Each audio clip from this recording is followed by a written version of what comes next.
हम बचपन से लोगों के अमर होने की फिल्में, शोज और किस्से सुनते और देखते हुए आए हैं, जिसमें हमें बताया जाता है कि वो इंसान समय के अंत तक जीवित रहेगा या वो चीज समय के अंत तक जीवित रहेगी। लेकिन आज मैं आपको पृथ्वी लोक पर कई युगों से जीवित चिरंजीवियों की कुछ ऐसी कहानियां सुनाने वाला हूं जिनके बारे में हमारे पुराणों में उनके जीवित होने की कहानियों के साथ सबूत भी पता लगते हैं। ये लोग कहाँ हैं ये राज की बात है, लेकिन ये लोग हैं, ये सच है। तो आखिर ये लोग आज तक हमारे साथ इस पृथ्वी लोक पर जीवित क्यों हैं? ऐसा क्या वरदान मिला था इन्हें, या ऐसा क्या श्राप मिला था जिसकी वजह से ये आज भी पृथ्वी लोक पर भटक रहे हैं? आइए जरा डिटेल में समझने की कोशिश करते हैं। भगवान हनुमान। बचपन से हम भगवान हनुमान की मूवीज, कॉमिक्स और बुक्स पढ़ते आए हैं, जिनसे हमें पता लगता है कि भगवान हनुमान प्रभु श्री राम के कितने बड़े भक्त हैं। उनके माता सीता को ढूंढने, लंका दहन करने की और रावण के राक्षसों को धूल चटाने की गाथा हम सबको बहुत पसंद आती है। साथ ही साथ उनके बालपन की गाथा सुनने में आज भी हमें बेहद मजा आता है। फिलहाल आज भी यही माना जाता है कि भगवान हनुमान आज भी हमारे साथ इस पृथ्वी लोक पर मौजूद हैं। कहते हैं कि जब रामायण के सभी कैरेक्टर्स को मोक्ष प्राप्त हो रहा था, तब भगवान हनुमान ने देवताओं से कहा था कि मुझे तब तक धरती पर रहने दिया जाए जब तक इस धरती पर भगवान राम का नाम लिया जाए। इसलिए आज भी ये कहा जाता है कि जहां पर भी धरती पर भगवान राम की कथा या रामलीला होती है, वहां पर भगवान हनुमान जरूर आते हैं और कथा खत्म होने के बाद ही वहां से जाते हैं। कुछ और कहानियों के मुताबिक जब भगवान हनुमान से प्रभु श्री राम के भक्त होने का प्रमाण मांगा गया, तो उन्होंने अपनी छाती चीरकर भगवान राम, लक्ष्मण और माता सीता को अपने हृदय यानी दिल में बसा हुआ दिखाया।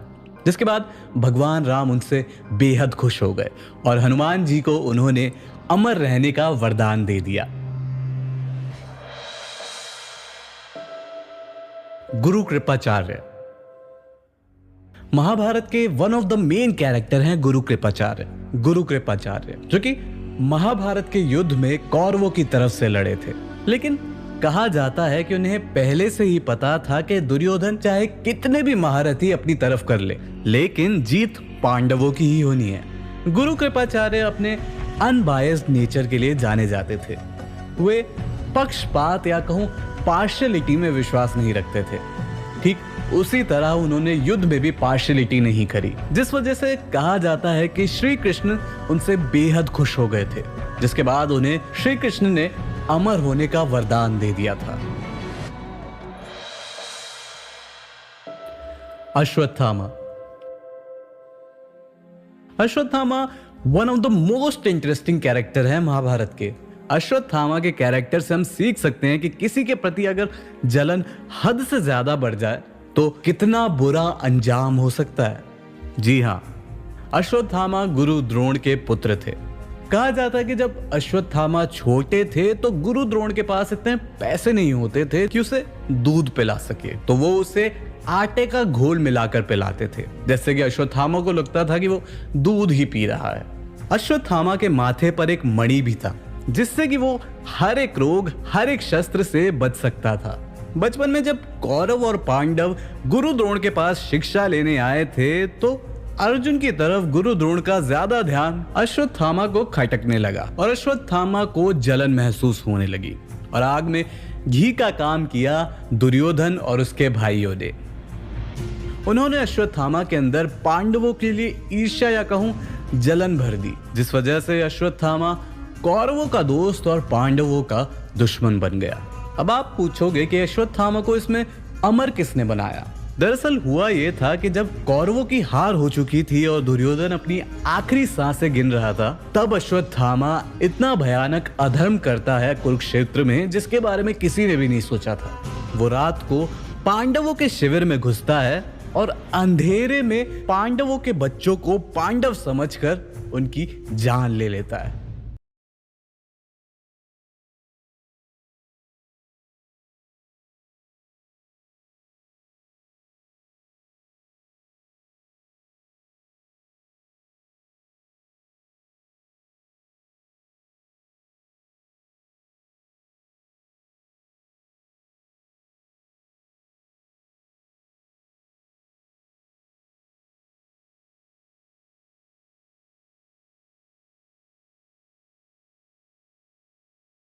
भी डर लगता है।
अश्वत्थामा को देखने की ये कहानियां सच हैं या फिर लोगों के किए गए झूठे दावे हैं?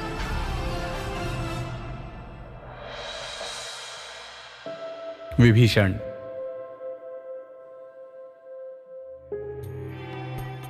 घर का भेद ही लंका ढाए, ये कहावत तो सुनी ही होगी ना आपने। जी हाँ, आई नो बहुत से लोगों को इसके बारे में नहीं पता था कि विभीषण भी 7 चिरंजीवियों में से एक है। लेकिन हाँ, मैं बता दूं कि विभीषण को भी अमर रहने का वरदान मिला था। जैसा कि आप लोगों को पता है कि विभीषण ने अपने भाई रावण का साथ ना देकर सही दिशा की ओर साथ दिया था, यानी भगवान श्री राम का साथ दिया था। और राम जी को उन्होंने रावण के सारे रहस्य बताए थे, जैसे कि रावण का वध कैसे होगा और इंद्रजीत का गुप्त मंदिर कहाँ है, जो कि रावण के अलावा उसके सिर्फ परिजनों को पता था, जिससे भगवान राम रावण का अंत करने में सफल रहे थे, जिसके बाद उन्हें लंका का राजा बना दिया गया था। कहा जाता है कि तभी उनको अमर रहने का वरदान भी मिल गया था, ताकि वो हमेशा लंका के लोगों को गाइड करते रहें और उन्हें सही दिशा दिखाते रहें। महर्षि वेदव्यास। वेदव्यास जो कि महाभारत के ऑथर हैं। ऐसा माना जाता है कि वेदव्यास जी ने तीनों युगों को एक्सपीरियंस किया है, जिसमें त्रेता युग में उनका जन्म हुआ, द्वापर युग उन्होंने पूरा देखा और फिलहाल कलयुग में वो जी रहे हैं। कई लोगों का मानना है कि वेदव्यास नॉर्थ इंडिया के किसी गांव में आज भी रहते हैं। भगवान परशुराम। जी हाँ, भगवान विष्णु के छठे अवतार, जो कि बहुत शक्तिशाली और समझदार हैं। कहा जाता है कि ये विष्णु जी के सबसे डिस्ट्रक्टिव अवतार हैं। परशुराम जी का जन्म एक ब्राह्मण फैमिली में हुआ था। द्वापर युग में वो कौरवों के 3 सबसे बड़े महारथियों के गुरु रहे हैं, पितामह भीष्म, गुरु द्रोण और अंगराज कर्ण। अब आप खुद सोचिए, इतने बड़े बड़े महारथी जिनको हराना लगभग नामुमकिन था, उनको ट्रेन किया है भगवान परशुराम ने। तो आप खुद अंदाजा लगा सकते हैं कि भगवान परशुराम कितने शक्तिशाली होंगे। पुराणों के अनुसार भगवान परशुराम आज भी पृथ्वी लोक पर हैं और भगवान विष्णु के आखिरी अवतार यानी कल्कि अवतार का इंतजार कर रहे हैं। कहा जाता है कि वे कल्कि अवतार के भी गुरु बनेंगे, ताकि वे कल्कि अवतार को बुराइयों के खिलाफ अस्त्र शस्त्र की विद्या दे पाए।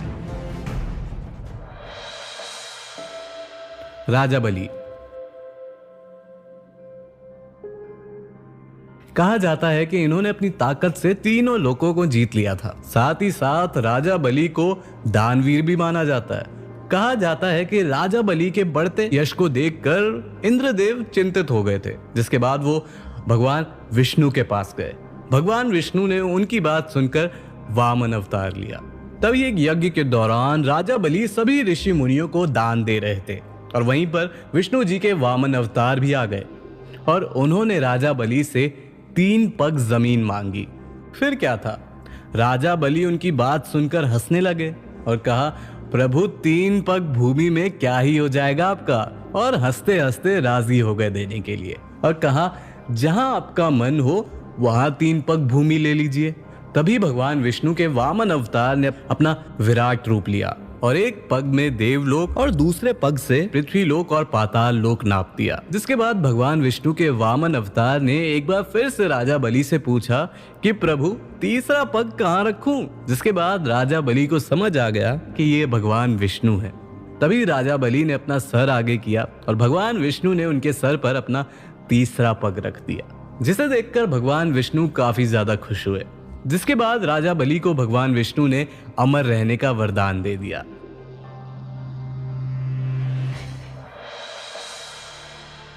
तो ये थे 7 चिरंजीवी जिन्हें हमारे पुराणों के अनुसार